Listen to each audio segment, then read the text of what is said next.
कितना सुंदर कहा है। तुमरुका जी चंचुला देवी से कह रहे हैं, चंचुला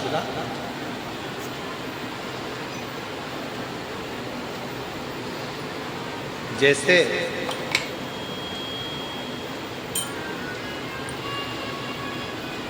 गंगा के तट पर पड़ी हुई बालू रेत, गंगा के तट पर पड़ी हुई बालू रेत का एक कण उठा लो, उस कण के बराबर गंगा का यदि एक अंश जल उस कण के बराबर भी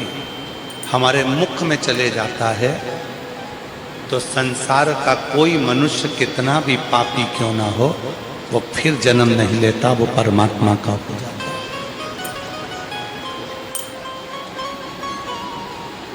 जरा विचार करिएगा, भीतर सोचे। इसको बढ़ा दे बाबा, अंदर के स्पीकर बढ़ाओ, और जितने स्पीकर अंदर पंडाल में लगे उसको भी बढ़ाइए।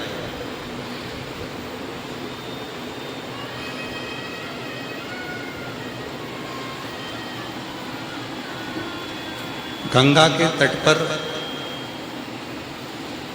जो बालू रेत पड़ी हुई है, और गंगा के तट पर पड़ी हुई बालू रेत का एक कण आप उठा लीजिए, बस अब मत कर कुछ भी उसमें। गंगा के तट पर पड़ी हुई बालू रेत का एक कण उठा, उस कण के बराबर गंगा का जल यदि हमारे मुख में गया तो पुनः हमारा इस संसार सागर में जन्म नहीं होता। अब दूसरी बात क्या लिखी शिव महापुराण के अंदर, तुमरुका जी क्या कर रहे हैं कि गंगा की तट पर पड़ी हुई बालू रेत का एक कण के बराबर गंगा जल यदि हमारे मुख में जाता है तो हमारा पुनर्जन्म नहीं होता। और यदि शिव महापुराण के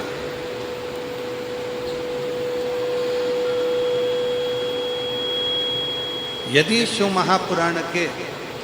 एक अंश को भी संसार का मनुष्य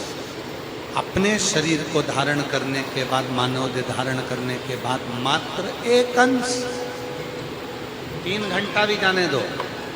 1.5 घंटा भी जाने दो, आधा घंटा भी जाने दो, 15 मिनट भी जाने दो, 10 मिनट भी जाने दो, 5 मिनट भी जाने दो, 1 मिनट भी जाने दो, 1 मिनट का भी आधा जाने दो, और आधे का भी आधा जाने दो, और उसका भी आधा जाने दो, और उसके बाद जो एक अंश बच जाए, उस एक अंश में शिव महापुराण